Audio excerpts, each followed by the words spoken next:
Hello my dear future bankers, welcome back to my channel and welcome back to another video. सबसे पहले मैं एक clarification करना चाहती हूँ। तो एक ना बहुत दिन पहले एक कमेंट था कि आप सो क्यों लगाते हो, so hello my dear future bankers, है ना। तो उसका एक्सप्लेनेशन मैं आज देना चाहूँगी। पहले तो मैंने बस अपने आप को इम्प्रूव कर लिया और hello my dear future bankers बोलना स्टार्ट कर दिया था। तो क्योंकि जब मुझे वीडियो रिकॉर्ड करना तो मेरे दिमाग में चल रहा होता है पहले से कि मुझे ये बोलना है, ये बोलना है। और मुझे लगता है कि मैं आप लोगों से बात कर ही रही हूँ तो बीच में बस मैं वीडियो ऑन करती हूँ और स्टार्ट करती हूँ, तो इसीलिए मेरे मुंह से निकलता था so hello my dear future bankers ऐसे।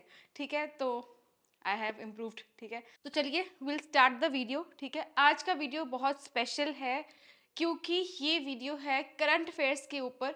करंट अफेयर्स के ऊपर मैंने पहले भी बहुत सारे वीडियोस बना दिए हैं, लेकिन ये वीडियो इसलिए स्पेशल है क्योंकि अभी हमारे पास सिर्फ 3 मंथ्स बचे हैं SBI PO and SBI clerk की प्रिपरेशन के लिए, और हम हैबिट में हैं पढ़ने के लिए। ठीक है, तो दो टाइप के स्टूडेंट्स होते हैं। ठीक है, दो कैटेगरी के स्टूडेंट्स होते हैं। एक होते हैं जिनका क्वांट वीक होता है, जैसे कि मैं थी। तो आज की वीडियो में मैं अपनी स्ट्रैटेजी और आपके लिए एक रोड मैप बताऊंगी। दूसरे टाइप के स्टूडेंट्स होते हैं वो जिनका क्वांट अच्छा होता है लेकिन फिर भी किसी भी सब्जेक्ट को निगलेक्टेड तो नहीं रख सकते हैं, तो उनको क्या करना चाहिए। जिनका क्वांट भी अच्छा है, रीजनिंग भी अच्छा है, इंग्लिश भी अच्छा है, तो उनको क्वांट कितना और कैसे पढ़ना चाहिए वो मैं नेक्स्ट वीडियो में बताऊंगी।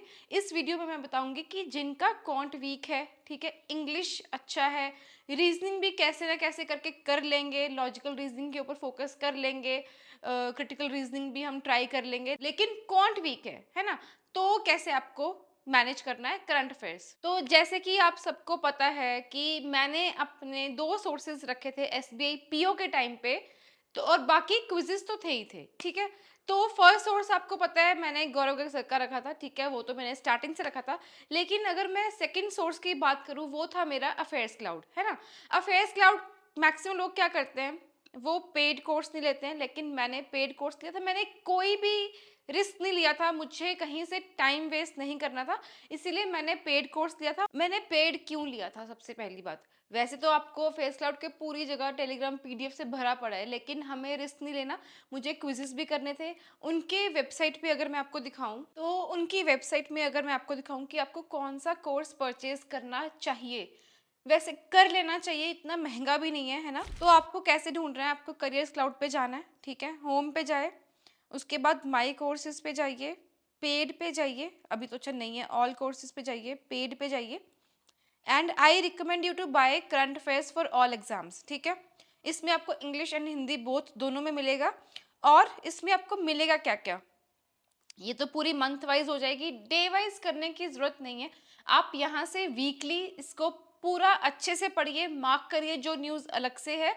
प्लस इसका इम्पॉर्टेंट क्या है, इसमें आपके अच्छी रिवीजन हो जाती है। इनफैक्ट एक एस्पिरेंट थे, बहुत सारे ऐसे एस्पिरेंट्स हैं जो सिर्फ अफेयर्स क्लाउड की PDF पढ़ के अपना एग्जाम क्रैक कर लेते हैं। One of the candidates was Megha Nirmal, जिन्होंने अपना RRB PO का एग्जाम क्रैक किया था सिर्फ अफेयर्स क्लाउड की PDF पढ़ के। ठीक है, तो इसका इंग्लिश और हिंदी बैंकिंग अवेयरनेस के मैं स्कैन करती थी और इनके क्विजेस करती थी। मैं बैंकिंग अवेयरनेस का प्रिंट भी करवाती थी, अगर आपने मेरी पहली वीडियो में देखा होगा तो उसके बाद जो मैंने इनकी पूरी एक 500 डेज वाली PDF SBI PO के लिए वो पूरी प्रिंट करवाई थी। चाहे मैं पढ़ नहीं पाई थी अच्छे से, लेकिन मैंने प्रिंट करवाई थी उसको, जितनी जितनी आगे आगे जहां जहां मुझे लग रहा था SBI PO SBI PO, वो सारी मैंने न्यूज़ थोड़ी बहुत पढ़ ली थी। ठीक है, उसके बाद टॉपिक वाइज भी कंटेंट आपको मिल जाएगा। और सबसे इंपॉर्टेंट बात जो है ना, वो है क्विजेस। क्विजेस बहुत इंपॉर्टेंट है, क्विजेस आपको हर हालत में करने हैं। अभी मैं इसके बाद आपको बताती हूँ क्विजेस करने कैसे हैं। ठीक है, बजट तो अभी खैर नहीं चाहिए होगा। And for maximum discount you can also use my code, that is TG Max। ठीक है, तो आपके लिए ये अच्छी बात होनी चाहिए कि आपके लिए कोड जनरेट हो चुका है अफेयर्स क्लाउड का। एंड अभी अगर मैं बात करूं कि इन 3 मंथ्स में कैसे कैसे आपको रिवाइज करना है, ठीक है, पहले आप प्राइमरी सोर्स जहां से भी है करिए, सेकेंडरी सोर्स जो भी है करिए। आई रिकमेंड यू अफेयर्स क्लाउड क्योंकि इसमें बहुत प्रिसाइज डेटा होता है, वीकली न्यूज़ आपको पढ़नी है, टिक करनी है, आगे बढ़ना है, और क्विजेस देने हैं। क्विजेस आप जहां से भी आपको मिलते हैं क्विजेस दीजिए। ठीक है, और अभी आपका स्केड्यूल क्या होना चाहिए करंट अफेयर्स को पढ़ने का, मैं आपको बताती हूँ। आप सुबह उठे, ठीक है। आपने सबसे पहले जब तक आपका प्रीलिम्स है तब तक आपको tables, percentage, cubes and squares लिख लिया। अभी तो बहुत टाइम से अगर आप लिख रहे हैं, आपको 20 मिनट्स से ज़्यादा नहीं लगने चाहिए। उसके बाद आपको अपना करंट अफेयर्स को अच्छा खासा टाइम देना है, 2 to 3 आवर्स देने ही देने हैं। आप बैठे, आपको अगर आप लैग कर रहे हो, पिछले दिनों का आपने नहीं किया हुआ, तो आप मैक्सिमम 3 डेज का आप एक गो में कर सकते हो, ठीक है। उसके बाद आपको क्या करना है, करंट अफेयर्स आपने कर लिया, रिवाइज कर लिया, 3 दिन का कर लिया, ठीक है। अभी भी हमारे पास टाइम है, तो आपको क्या करना है ना, अभी हमें एसबीआई पीओ और क्लर्क के लिए लगभग लगभग सितंबर से लेके फरवरी 2025, सितंबर 2024 से लेके फरवरी 2025 तक का करंट अफेयर्स हमें करना है। तो हमें साथ साथ में जो पिछले मंथ्स है, सितंबर, अक्टूबर, नवंबर एंड दिसंबर, इन 4 मंथ्स को पूरा फिंगर टिप्स पे करना है। वो आपको कैसे करना है, आपको हर दिन, आपने हर दिन डेली वाला अपना कर लिया, पिछले 2 दिन का कर लिया, 3 दिन, मतलब मैक्सिमम आपको 3 डेज का करना है। उसके बाद वो बंद करो और अपना सितंबर मंथ का एक वीक का करंट अफेयर्स उठाओ एंड उसको अच्छे से रिवाइज करो। पीडीएफ से कर रहे हो, पीडीएफ से करो, बेस्ट 300 से कर रहे हो, बेस्ट 300 से करो, लेकिन करो, ठीक है। ऐसे ही करके बेस्ट 300 का एक ही वीडियो होगा, पीडीएफ भी एक थोड़े से पेजेस की होगी, वहां से करके उस वीक का जहां से भी क्विजेस मिलते हैं वहां से लगाओ। फिर नेक्स्ट डे क्या करना है, नेक्स्ट डे अपना फिर से 3 दिन का करना है एंड देन सितंबर का सेकंड वीक करना है। ऐसे करके आप 4 डेज में तो अपना सितंबर खत्म कर लोगे एंड साथ साथ में आपका डेली वाला चलता रहेगा। प्लस 5th डे में आपको क्या करना है, 5th डे में बैंकिंग अवेयरनेस, जो करंट बैंकिंग अवेयरनेस होता है, जिसको हम मतलब current banking news of September month करना है, 5th एंड 6th डेज, ठीक है। 6 दिन हो गए ना हमारे। इन दोनों दिन करके साथ ही में अफेयर्स क्लाउड में भी बैंकिंग का क्विज आता है, अराउंड 75 क्वेश्चंस होते हैं अगर मुझे याद है, आई विल शो यू, ठीक है। एंड उसके बाद 7th डे में क्या करना है, पूरा सितंबर मंथ, 7th डे में आप डेली वाला चाहे स्किप कर दो एक दिन, ठीक है। पूरा सितंबर मंथ दोबारा से रिवाइज करो और पूरे एक ही गो में क्विजेस दो। ऐसे करके आपको अपना एक एक मंथ का पूरा पक्का करना है, ठीक है। 7 डेज में आपका सितंबर हो जाएगा, फिर अक्टूबर, फिर नवंबर, फिर दिसंबर, 28 डेज हो गए। एक महीने में आपके 4 महीने का करंट अफेयर्स प्लस जो आपका करंट चल रहा है वो भी आपका पक्का हो जाएगा, ठीक है।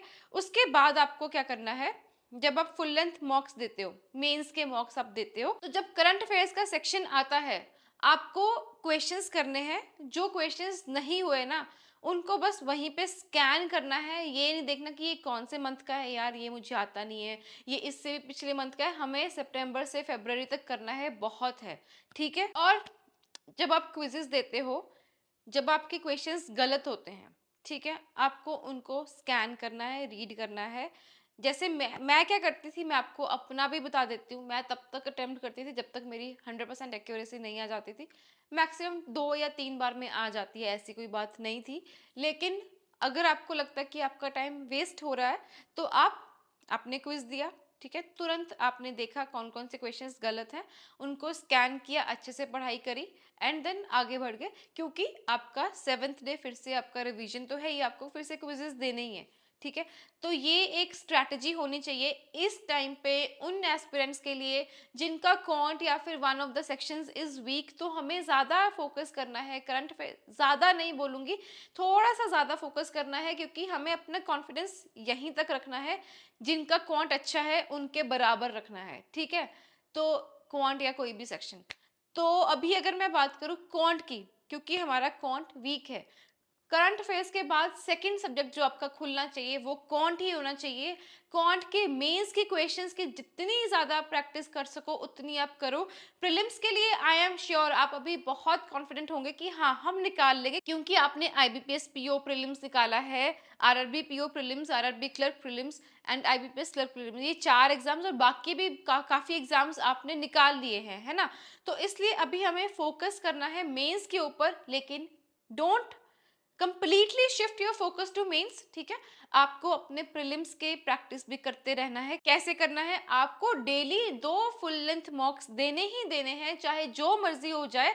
एक एसबीआई पीओ प्रीलिम्स का और एक एसबीआई क्लर्क प्रीलिम्स का, दोनों मॉक देने हैं ताकि आपकी स्पीड बनी रहे। ये मत सोचो कि अभी तो टाइम है, मैं बाद में मॉक्स देना स्टार्ट करूंगा। बाद में आपको मॉक्स की फ्रीक्वेंसी बढ़ानी है, अभी एक एक तो मिनिमम देना ही देना है, ठीक है। तो इतना ही था मेरी तरफ से। अभी मैं नेक्स्ट वीडियो में आपको वो बताऊंगी कि हमें क्या करना चाहिए उन एस्पिरेंट्स के लिए जिनका बाकी सेक्शंस अच्छे हैं लेकिन करंट अफेयर्स को भी हम छोड़ना नहीं चाहते हैं, ठीक है।